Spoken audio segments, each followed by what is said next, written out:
মাস আজকে, আগামীকাল 1 মাস পূর্ণ হচ্ছে এই ভয়ঙ্কর নৃশংস ঘটনা। আর আপনারা জানেন শুরুর দিন থেকে যে ছবি আমরা দেখিয়ে এসেছি, সমাজের সর্বস্তরের মানুষ যত সময় গড়াচ্ছে ততই পথে নামছেন, প্রতিবাদ আরো জোরালো হচ্ছে। টালিগঞ্জের শিল্পী ও কলাকুশলীরা আরজিকর কাণ্ডের প্রতিবাদে পথে। আমাদের সঙ্গে রয়েছেন আমাদের প্রতিনিধি অতসী মুখোপাধ্যায়। অতসী, আবার টালিগঞ্জের কলাকুশলীরা তারা পথে নেমেছেন।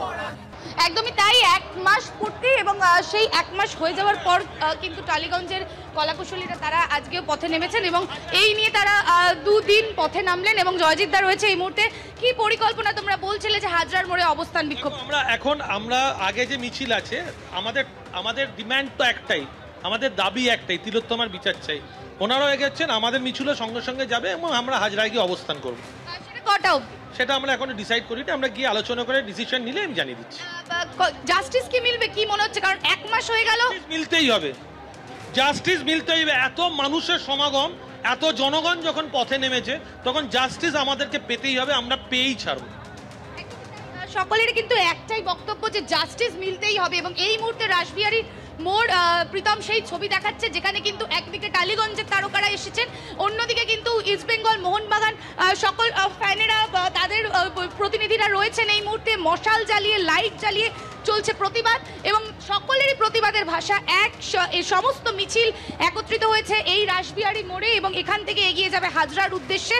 যেরকম জয়জিৎ বললেন যে তারা অবস্থানে বসবেন, জাস্টিস পেতেই হবে এবং এই জাস্টিসের জন্যই তারা পথে নেমেছেন। এই নিয়ে 2 বার তারা পথে নামলেন এবং তাদের বক্তব্য একটাই। আমি একটু দেবপ্রতিমদার সাথে কথা বলার চেষ্টা করব। দাদা, জাস্টিস কি মিলবে কি মনে হচ্ছে? কারণ 1 মাস অতিক্রান্ত, তারপরেও তোমরা পথে নেমেছো। কালকে আগে বিচার আছে, আমরা বিচার ব্যবস্থার দিকে হাঁ করে আশায় তাকিয়ে আছি। তবে এটা জানি যে কালকের বদলে যদি প্রলম্বিত হয়, আমাদের রাস্তা, আমাদের পথে নামা আরো দীর্ঘ হবে। আমরা থামবো না, আমরা বিচার নিয়েই ছাড়ব।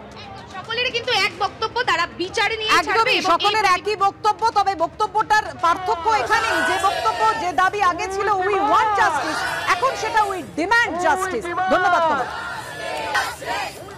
এই মুহূর্তের বড় খবরে নজর রাখবো। পদত্যাগের সিদ্ধান্ত ঘোষণার পর জোহর সরকারকে ফোন করলেন মুখ্যমন্ত্রী মমতা বন্দ্যোপাধ্যায়।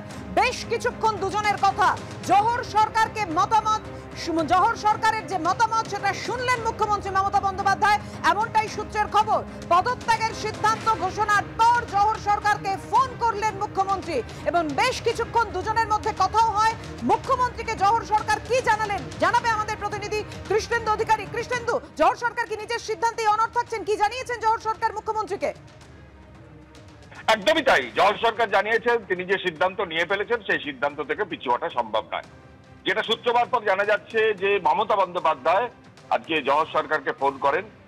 এই মমতা বন্দ্যোপাধ্যায়কে চিঠিটা পাঠিয়েছেন জোহর সরকার যে তিনি পদত্যাগের সিদ্ধান্ত নিচ্ছেন এবং দলের এবং রাজনীতির সঙ্গে সংসদ ত্যাগ করছেন। এবং এই প্রেক্ষাপটে যখন হইচই পড়ে যায় আরজিকর কাণ্ডের জেরে, এরকম প্রথম একজন দলের পদাধিকারী, একজন সাংসদ, একজন তিনি পদত্যাগের সিদ্ধান্ত নিচ্ছেন, তখন তারপরে মমতা বন্দ্যোপাধ্যায় ফোন করেন জোহর সরকারকে। এবং যেটা সূত্র মারফত জানা যাচ্ছে যে মমতা বন্দ্যোপাধ্যায় শোনেন তার কাছে মূল সমস্যাটা কি, দীর্ঘক্ষণ কথা হয়, তার মতামতের বিষয়টা জানেন কি মতামত। এবং জোহর সরকার সেখানে, যেটা সূত্র মারফত জানা যাচ্ছে, স্পষ্ট করেছেন যে এই অবস্থা অনেক দেরি হয়ে গেছে, এখানে মমতা বন্দ্যোপাধ্যায়কে হস্তক্ষেপ করতে হবে, অবিলম্বে ডাক্তারদের সঙ্গে বা যারা আন্দোলনকারী চিকিৎসক তাদের সঙ্গে কথা বলতে হবে। এবং পাশাপাশি যে জনজাগরণ রাস্তায় হচ্ছে, দলীয় রাজনীতিকে দূরে রেখে এই জনজাগরণ, সেই জনজাগরণকে হালকাভাবে নিলে চলবে না, গোটা বিষয়টাকে গুরুত্ব দিয়ে এই সমস্যার সমাধান করতে হবে। এবং এটাও সূত্র মারফত খবর আসছে যে দিল্লিতে যে সংসদীয় দল, সেই দল সম্পর্কেও তার অসন্তোষের কথা মমতা বন্দ্যোপাধ্যায়ের কাছে জোহর সরকার বলেন। দীর্ঘক্ষণ কথা হয়, মমতা বন্দ্যোপাধ্যায় তাকে আবেদন করেন যে এরকম একটা সিদ্ধান্ত থেকে পিছু সরে আসতে, কিন্তু তিনি জানান যে মমতা বন্দ্যোপাধ্যায়ের সঙ্গে সম্মান রেখেই তিনি জানান যে তিনি যে এই সিদ্ধান্ত নিয়েছেন, এই সিদ্ধান্ত ঘোষণা করেছেন তিনি, 2 পাতা চিঠি লিখে স্বয়ং মমতা বন্দ্যোপাধ্যায়কে জানিয়েছেন, তার একাধিক কারণ জানিয়েছেন, যেখানে মূল কারণ দুর্নীতি, যেখানে মূল কারণ আরজিকর কাণ্ড এবং সেখানে সরকারের একাধিক পদক্ষেপ সম্পর্কে তার সমালোচনা। ঠিক সেই জায়গায় দাঁড়িয়ে পদত্যাগের সিদ্ধান্ত ঘোষণার পর সেখান থেকে পিছিয়ে আসা সম্ভব নয়। এটা দীর্ঘক্ষণ কথাবার্তার পরেও যেটা সূত্র মারফত জানা যাচ্ছে যে জোহর সরকার, প্রাক্তন আমলা, প্রসার ভারতীর প্রাক্তন সিইও, তিনি এটা স্পষ্ট করে মমতা বন্দ্যোপাধ্যায়কে জানিয়ে দেন। এবং এটাও সূত্র মারফত জানা যাচ্ছে যে আগামী সপ্তাহে, সম্ভবত 11 তারিখ, দিল্লি যাচ্ছেন জহর সরকার এবং অফিসিয়ালি তিনি যে পদত্যাগের সিদ্ধান্ত নিয়েছেন সেটা রাজ্যসভার চেয়ারম্যান জগদীপ ধনখড়কে জানাতে হয়। সেক্ষেত্রে 12 তারিখ বা আগামী সপ্তাহের মধ্যে তিনি এই পদত্যাগ পত্র অফিসিয়ালি লিখিতভাবে পেশ করবেন।